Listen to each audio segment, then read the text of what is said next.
Hey, Angry Monkey! Yes, Jackson Farrell from Hot Pile of Garbage. Do you want to play some video games? Yeah! What video game do you want to play? Mario? Mario? Do you want to play Mario? Yeah, let's play some Mario. Okay, let's play some... Are you sure you don't want to play 999? Okay, we'll do 999. Yeah, let's play some 999.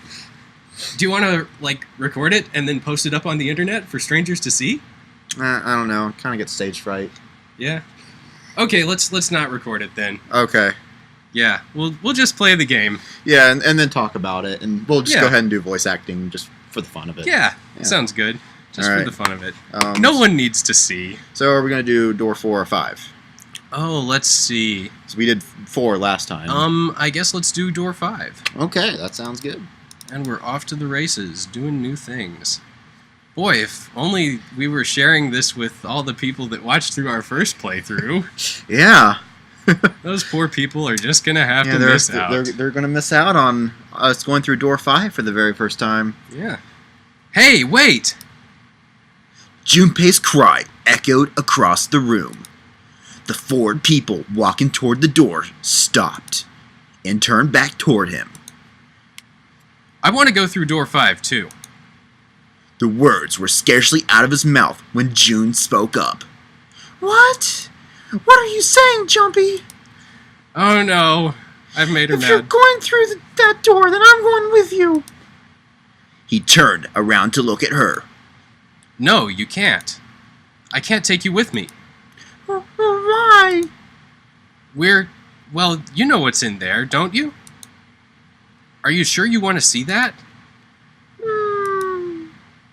June opened her mouth as if to say something, but instead closed it again and looked at the floor.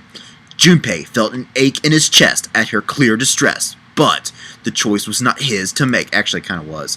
There was nothing else he could do, except for maybe go through door 4. Junpei turned away from June, doing his best to silence his turbulent emotions. Please, let me go into door 5. 7 scratched his head and looked at the young man. Man, now we're right back where we started, you know that. Junpei's bracelet is 5, right? If we are going to add Junpei, then we must subtract 5 from the rest of us. Snake turned to Ace. Ace, please take good care of Clover. Oh, all right. That's fine. Okay, more math, and... oh, man. Alright. Don't go away! You need to listen to me, Clover. Go to door 4 with the others. No! Don't be so selfish. How am I selfish? Snake's tone was harsh. Tears welled up in Clover's eyes. She bit her lip and did her best to fight them off. Snake's expression softened, and he put his arms around Clover. Well, how'd he know that she was about to cry? He can't see. He held her close and whispered into her ear. You'll be fine. Just relax. And sleep a little. I don't know. His voice does sound kind of like that. Just go to sleep now. It looked as though he whispered 2 or 3 more words, but whatever they were, Junpei didn't hear them. He couldn't help but wonder what the other man had said. Snake pulled back from his sister, his eyes kind and inquiring. I actually might know what he said, but I can't. It's only a theory, and I can't say that to you. A game theory? It's just a theory. A game theory. Okay, I understand. Her voice was... Oh. Okay, I understand. Okay. Her voice was barely audible from where Junpei stood. Before long, new teams were assembled. Those going to door 5, 7, Snake and Junpei. And more math. Those going to door 4, Lotus, Santa, June, Ace, and Clover. And more math. It's kind of convenient that, well, no, there probably is a way for, to go in groups of 4 and 5. if the ninth man has Yeah, survived. because like I said, with the ninth man, his number wouldn't affect anything at all. So he could really... in the case of... with Junpei, Seven, and Snake... He could join us. Right. No problem. But unfortunately he can't since he's just splattered all over the wall. Yeah. Yeah. All right, then. I Let's miss go. 90. He had a good voice. He was really annoying, but he was funny. You had a sting. Okay. Please be careful. Concern was written plainly across her face. Junpei looked her in the eyes and gave what he hoped was a reassuring nod. He pulled the lever. Click. The doors open. With the sharp clack of a lock releasing, the door swung open. Ahead of them, in the small hallway, were the pitiful remains of the ninth man. I'm not that pitiful. For a moment, Junpei froze as he heard the ninth man speak. Try as he might, his eyes would not leave the corpse, and his feet would not leave the floor. That is super creepy. The corpse is speaking. Of course I am. I'm a zombie. 7-2 seemed paralyzed. At the puppies all over the wall. Puppies. Snake, on the other hand, seemed unconcerned.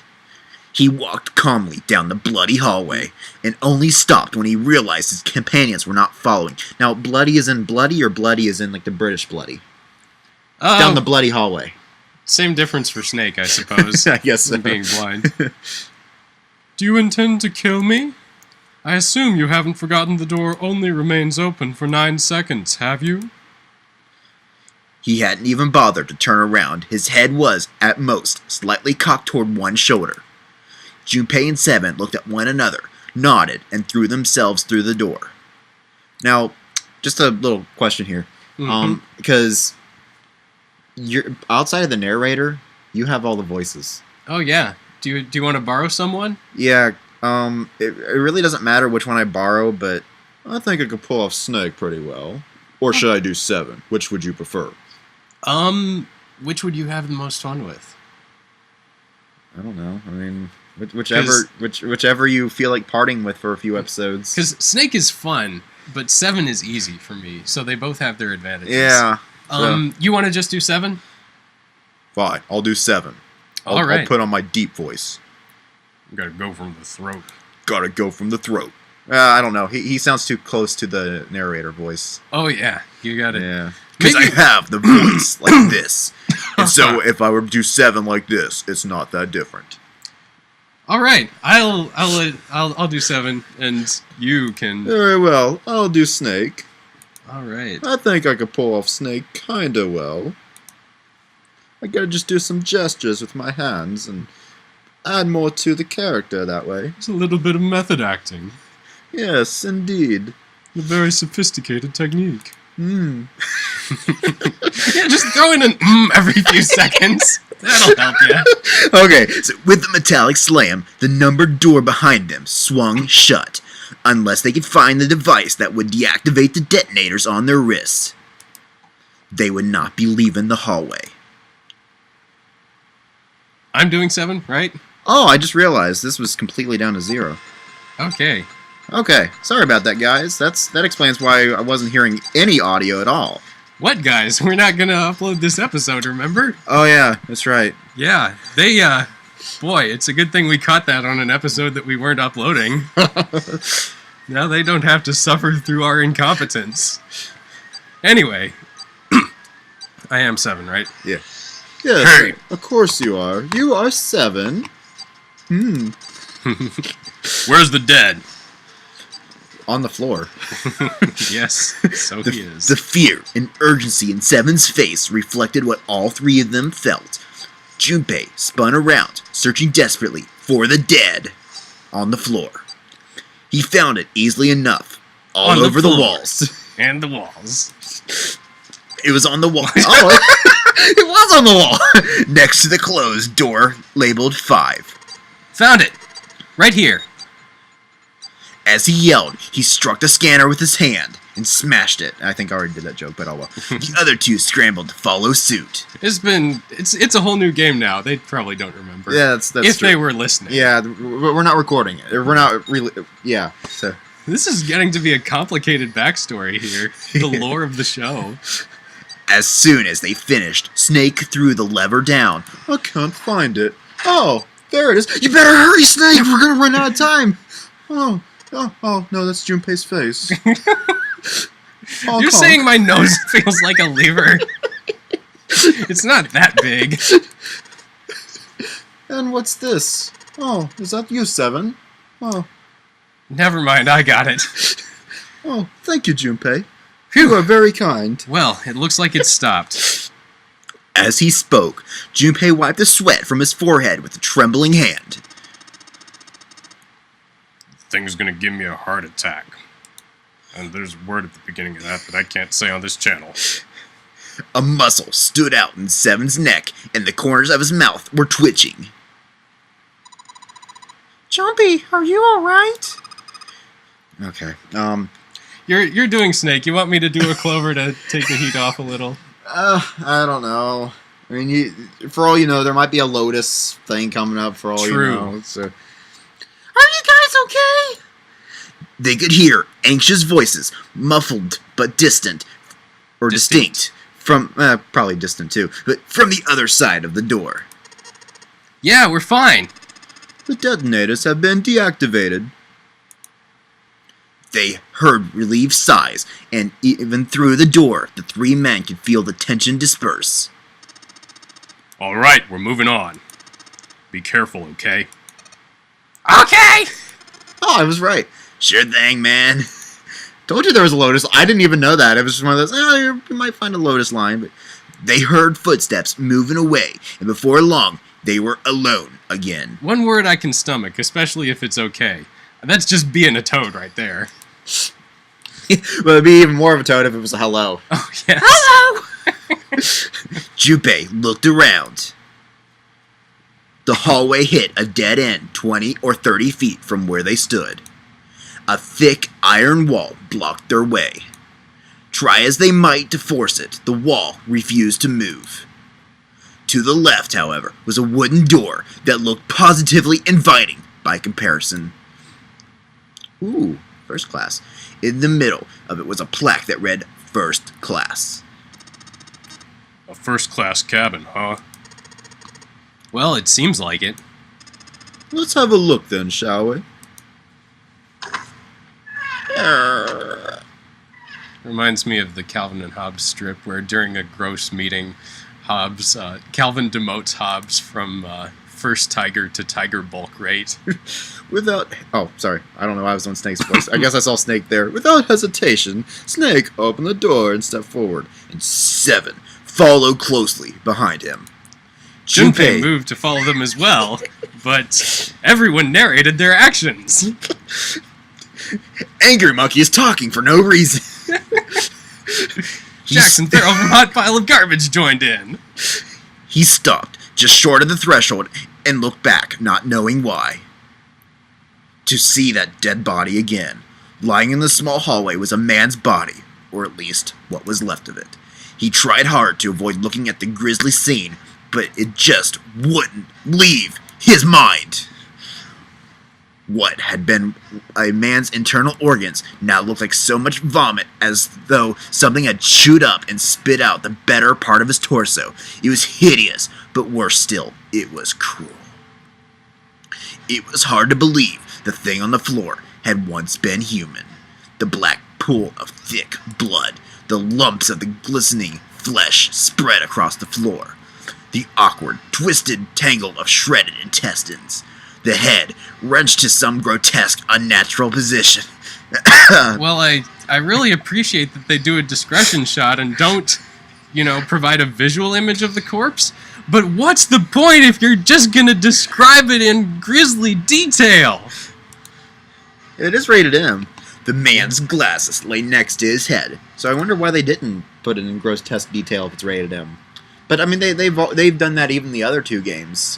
Probably easier on the artists to just draw a splat of blood on the wall and let the writers handle it. I guess so. It kind of sounds lazy, but whatever. The man's glasses lay next to his head. The lenses were cracked and the frame bent and distorted. And next to the glasses lay a bracelet, the number 9 still displayed on its face. Lastly, let us discuss how to remove the bracelets. There are only 2 ways to do so. 1, you escape from the ship. 2, your heart rate reaches 0. In other words, once the bracelet is taken outside the confines of the ship, or it detects that its wearer's heartbeat has fallen to 0, it will shut down automatically. Suddenly, Junpei felt his stomach convulse, and a knot of muscle gripped his throat. It was the muscle from the 9th man's arm reached up and started choking him. Oh no, it's an actual zombie. Yeah, I'm a zombie. Brains. This is the worst way to go ever. Choked by a dead nerd.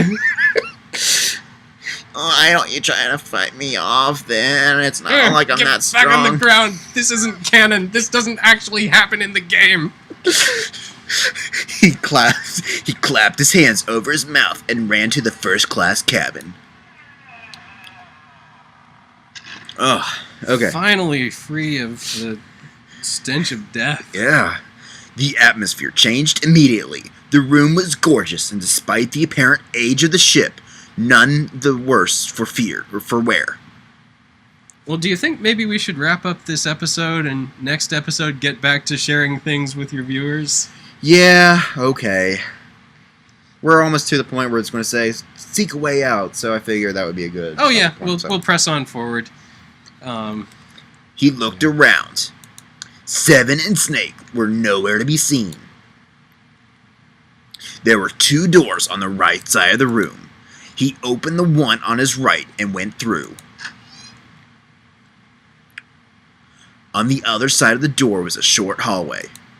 He jogged down the hallway, opened the door at the other end, and peeked through. There they were, to his right, busy examining something. He stepped through the door and walked toward them. What's up? Check this out. What's up, yo? Still you. Oh, we found this thing here on the door. The red light's on. Does that mean it's locked? So I would assume. Is there any other way out? We looked around a little. Other than this door, we didn't find anything. So you're telling me that unless we can open this door... Yes, we won't be going anywhere.